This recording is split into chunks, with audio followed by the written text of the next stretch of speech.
yang sangat menarik nih, dan tentunya relevan dengan kondisi keuangan global saat ini.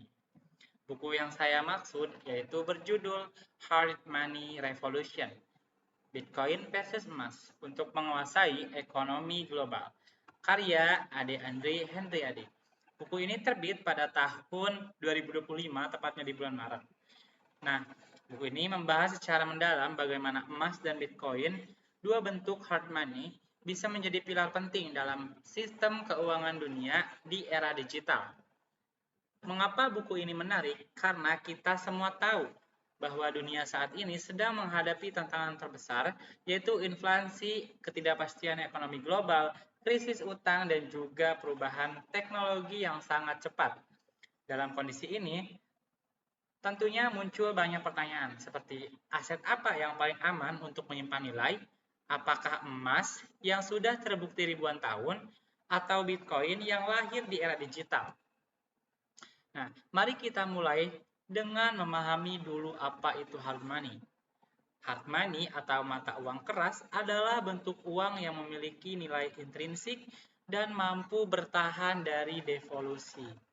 Artinya, hard money ini tidak mudah kehilangan nilainya meskipun waktu berjalan dengan lama.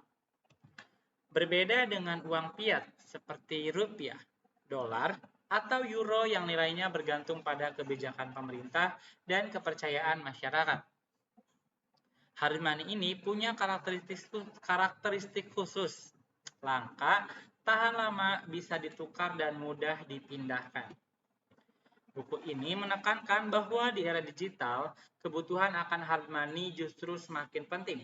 Sistem moneter global saat ini seringkali rapuh karena manipulasi bank sentral, percetakan uang tanpa batas, dan kebijakan fiskal yang longgar. Hard money, baik emas maupun Bitcoin, menawarkan alternatif yang lebih stabil. Sejak ribuan tahun lalu, emas sudah menjadi simbol kekayaan, stabilitas, dan kekuasaan. Dari Mesir kuno ke Kaisaran Romawi hingga zaman modern, emas selalu dianggap sebagai aset yang paling aman. Keunggulan emas jelas terlihat, nilainya stabil, tidak berkarat, langka di alam, dan diakui secara universal di seluruh dunia.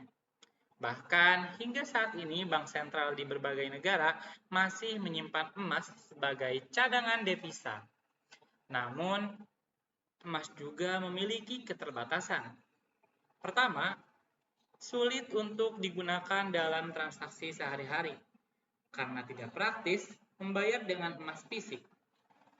Kedua, biaya penyimpanan dan transformasi emas sangat mahal. Ketiga, emas kurang fleksibel di era digital karena sulit dibagi dalam unit yang kecil. Buku ini menyimpulkan bahwa emas tetap relevan, tapi perannya lebih cocok sebagai aset cadangan jangka panjang, bukan sebagai alat transaksi modern. Nah, Bitcoin hadir nih sebagai hard money baru. Sekarang kita masuk ke persaingan barunya yaitu Bitcoin. Bitcoin ini lahir pada tahun 2009 di tengah krisis finansial global melalui sebuah white paper yang ditulis oleh Satoshi Nakamoto. Filosofi di balik Bitcoin ini sangat jelas. Kebebasan finansial, desentralisasi, dan perlawanan terhadap manipulasi moneter oleh bank sentral. Bitcoin punya karakteristik unik nih teman-teman, yang membuat cocok sebagai hard money versi digital. Pasokan yang terbatas, hanya ada 21 juta Bitcoin di seluruh dunia. Tidak bisa dicetak seenaknya nih. Kemudian yang kedua, dari segi transparansi, semua transaksinya itu tercatat di blockchain yang bisa dilihat publik. Kemudian yang ketiga, desentralisasi, yaitu tidak dikontrol oleh satu otoritas, tetapi oleh ribuan node di seluruh dunia. Nah, kemudian ada portabilitas tinggi. Bitcoin dapat dikirim ke seluruh dunia dalam hitungan menit dengan biaya yang sangat rendah. Dan yang terakhir yaitu divisabilitas. bisa dibagi menjadi 8 desimal, cocok untuk transaksi kecil maupun besar. Nah, tentu saja Bitcoin juga mempunyai tantangan harga yang sangat volatil. Bisa naik turun puluhan persen dalam waktu yang singkat. Mining Bitcoin ini dikritik karena konsumsi energi yang tinggi. Selain itu, regulasi di berbagai negara masih belum seragam, ada yang mendukung, atau ada yang melarang. Namun, tren global menunjukkan bahwa Bitcoin semakin diterima. Banyak perusahaan besar dan investor institusional mulai memasukkan Bitcoin ke dalam portofolionya. Nah, pembahasan berikutnya yaitu tentang perbandingan emas dan juga Bitcoin. Buku ini kemudian membandingkan emas dan Bitcoin dalam berbagai aspek. Yang pertama, aspek track record, di mana emas ini sudah terbukti selama 5.000 tahun. Sedangkan Bitcoin baru 15 tahun, tapi pertumbuhannya sangat cepat dibandingkan dengan pertumbuhan yang lain. Kemudian yang kedua yaitu likuiditas dan perdagangan.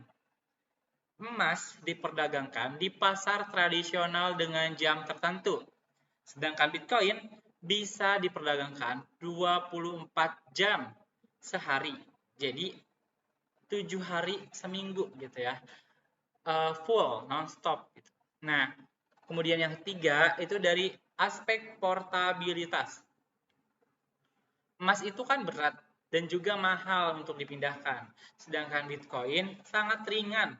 Bahkan cukup dengan 12 kata kunci, seluruh kekayaan bisa dibawa kemana-mana. Kemudian dari aspek keamanan, di mana emas perlu belangkas dan juga penjagaan fisik. Sedangkan Bitcoin aman secara kriptografi, tetapi butuh pemahaman teknis untuk menjaga private key. Dan yang terakhir yaitu inflasi. Emas tahan inflasi karena pasokannya terbatas. Sedangkan Bitcoin bahkan lebih kuat karena pasokannya benar-benar tetap dan tidak bisa ditambah. Kesimpulannya, emas unggul dalam sejarah dan stabilitas, sedangkan Bitcoin unggul dalam efisiensi, kecepatan, dan kesesuaian dengan dunia digital. Kita tahu bahwa uang fiat saat ini menghadapi krisis kepercayaan, inflasi, percetakan uang tanpa batas, hingga utang global yang membengkak membuat sistem fiat semakin rapuh. Dalam kondisi ini, emas dan Bitcoin muncul sebagai salah satu solusi alternatif.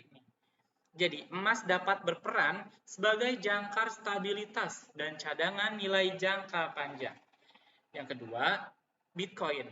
Bitcoin ini dapat menjadi infrastruktur transaksi global, cepat, murah, dan aman.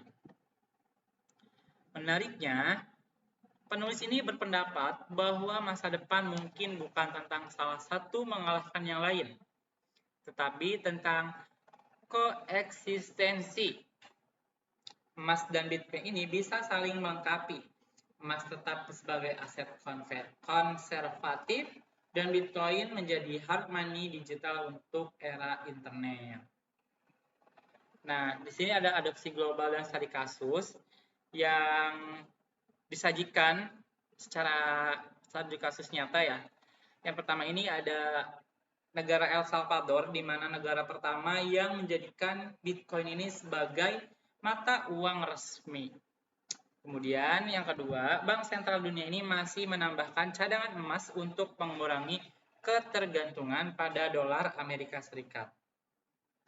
Kemudian perusahaan besar seperti MicroStrategy dan Tesla itu membeli Bitcoin sebagai bagian dari strategi investasi.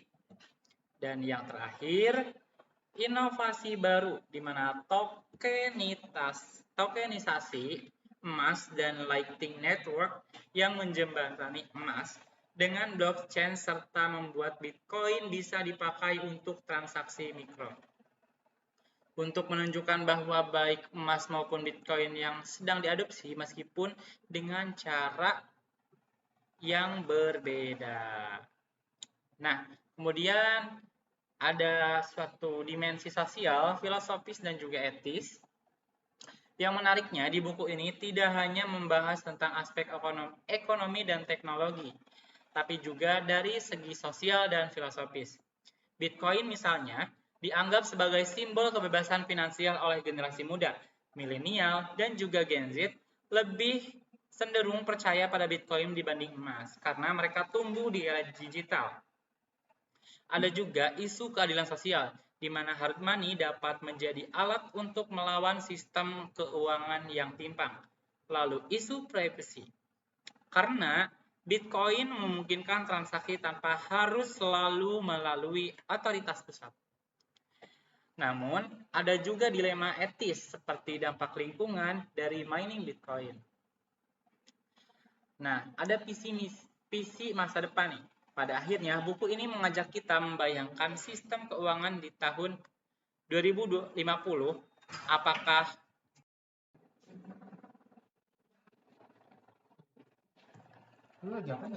gue lagi take ini aja sih ya. Aman.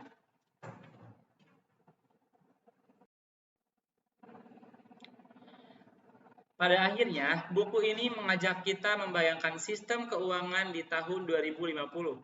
Apakah kita dapat memasuki era digital post-fiat di mana uang kertas tidak lagi dominan? Kemungkinan besar menurut penulis, masa depan akan ditopang oleh kombinasi antara emas, Bitcoin, dan teknologi blockchain. Sistem hybrid ini bisa menciptakan stabilitas, efisiensi, sekaligus kebebasan finansial. Sebagai penutup, buku Hard Money Revolution ini memberikan wawasan yang sangat komprehensif. Ia tidak hanya menjelaskan akses teknis Bitcoin dan emas, tapi juga implikasi sosial, budaya, dan geopolitiknya. Bagi investor, buku ini menjadi panduan untuk memahami aset hard money di era digital. Bagi akademisi, buku ini adalah bahan kaji yang kaya, dan bagi masyarakat umum, buku ini membuka mata bahwa sistem uang kita